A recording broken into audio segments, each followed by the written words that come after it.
कल्पना कीजिए, एक ऐसा गांव जहां सुबह की पहली किरणें खेतों को छूने की बजाय चमकती आंखों और लहराती जुल्फों पर पड़ती हैं।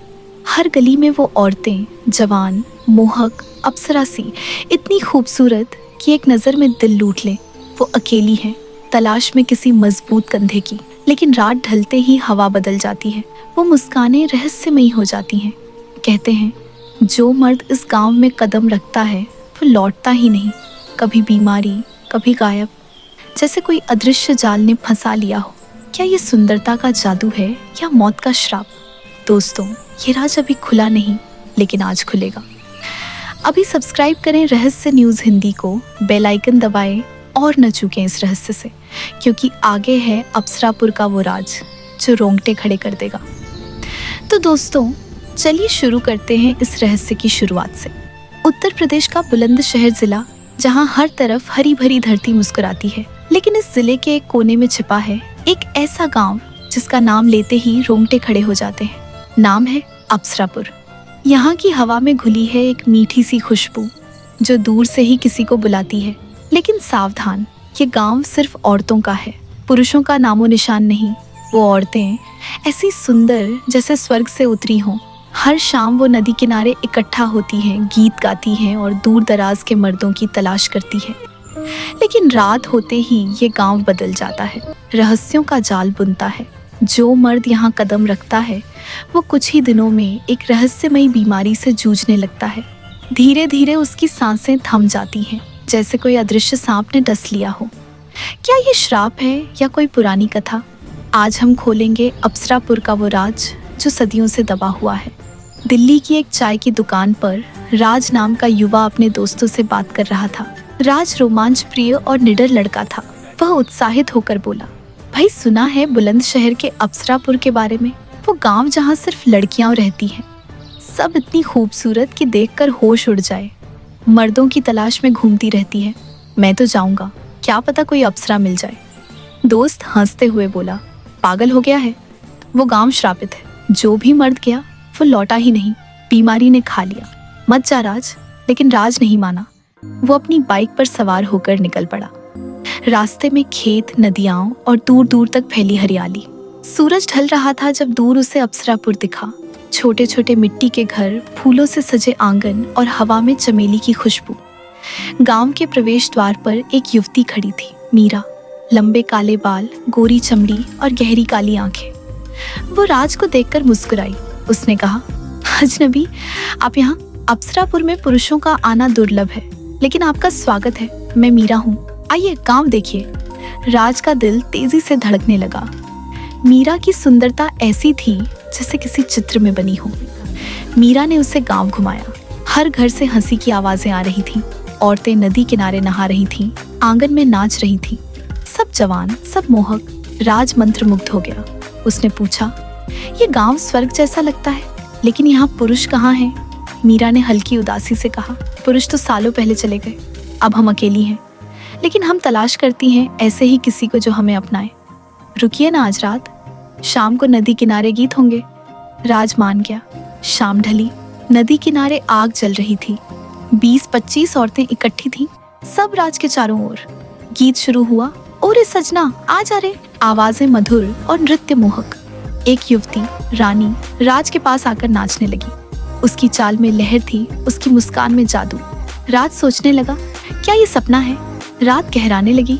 औरतें राज को खाना खिलाने लगीं, ताज़ी रोटी, दूध, फल। लेकिन राज को कुछ अजीब लगा। पूरे गांव में कोई बूढ़ा नहीं, कोई बच्चा नहीं, सिर्फ युवा औरतें। रात को राज मीरा के घर में रुका। चांदनी बाहर फैली थी, लेकिन हवा में कुछ अजीब था। कहीं दूर से सांपों जैसी सिसकारी सुनाई दी। राज ने पूछा, ये गांव का राज क्या है? क्यों सिर्फ औरतें? मीरा ने धीमी आवाज में कहा, बहुत पुरानी कथा है। 100 साल पहले गांव के राजा ने एक सर्प देवी को ठुकरा दिया। वो अप्सरा रूप में आई थी, लेकिन राजा ने उनका अपमान किया। क्रोध में देवी ने श्राप दिया, इस गांव में कोई पुरुष नहीं टिकेगा। जो आएगा वो सर्प विष से मरेगा। तब से हर मर्द जो आया वो रहस्यमयी बीमारी से जूझा। सांस फूलने लगती, शरीर सुन्न हो जाता और फिर मौत। लेकिन हम तलाश करती रहती हैं, शायद कोई ऐसा आए जो श्राप तोड़ दे। राज हंस पड़ा। अंधविश्वास। लेकिन आधी रात को उसे प्यास लगी। वो बाहर निकला। गांव शांत था। अचानक उसे एक छाया दिखी, सांप जैसी। वो भागा, मगर उसके पैर सुन्न पड़ गए। सुबह होते ही सब सामान्य था। उसने सोचा सपना था। अगले दिन उसने रानी से बातें की। रानी की आंखें गहरी थीं। राज ने पूछा, तुम्हें हमारी तलाश क्यों? रानी मुस्कुराई, क्योंकि हम अकेली हैं। हमें तुम्हारे जैसे मजबूत कंधे चाहिए। दोपहर में वो सब नदी में नहा रही थीं। राज ने देखा, रानी की आंखों में कोई रहस्य है। शाम को फिर वही गीत, वही नृत्य। औरतों की खुशबू जैसे नशा बन गई। रात में राज को बुखार चढ़ा, सांस भारी हुई। उसने मीरा से कहा, क्या हो रहा है? मीरा घबराई, श्राप शुरू हो गया है, राज भाग जाओ। लेकिन राज भागा नहीं। तीसरे दिन वह गांव के बाहर एक पुराने मंदिर तक पहुंचा। मीरा ने बताया, यही वो जगह है जहां श्राप पड़ा था। सर्प देवी ने यहाँ अप्सरा रूप में तप किया था। राज मंदिर में गया। अंदर अंधेरा था। दीवारों पर चित्र बने थे, अप्सराएं सांप बनती हुई। अचानक हवा तेज चली। किसी ने फुसफुसाया, जाओ या मरो। राज के सीने में जलन होने लगी। वो बाहर भागा। रानी सामने आई। उसने कहा, रुको, श्राप तोड़ने का तरीका है। देवी को सच्चा प्यार दो। लेकिन कोई ऐसा नहीं कर पाया। राज को एहसास हुआ कि रानी ही वो है जिसके लिए वो यहाँ आया है। क्या वही देवी है? रात गहरी हुई। गांव बदल गया। औरतों की आंखें चमकने लगीं, जैसे उनमें विष भरा हो। राज भागने की कोशिश करने लगा, लेकिन उसके पैर सुन्न हो गए। उसका शरीर ठंडा पड़ने लगा। मीरा रो पड़ी, हम श्राप की कैद में हैं राज। हम अप्सराएं हैं, लेकिन विष की। मंदिर में राज गिर पड़ा। अचानक एक विशाल सर्प प्रकट हुआ, जिसका चेहरा अप्सरा का था। देवी बोली, तू भी मरेगा?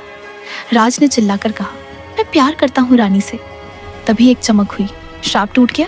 नहीं, रानी ही देवी का अवतार थी। उसने राज को डस लिया। उसकी सांस थम गई। कई दिन बाद एक यात्री को रास्ते में एक डायरी मिली।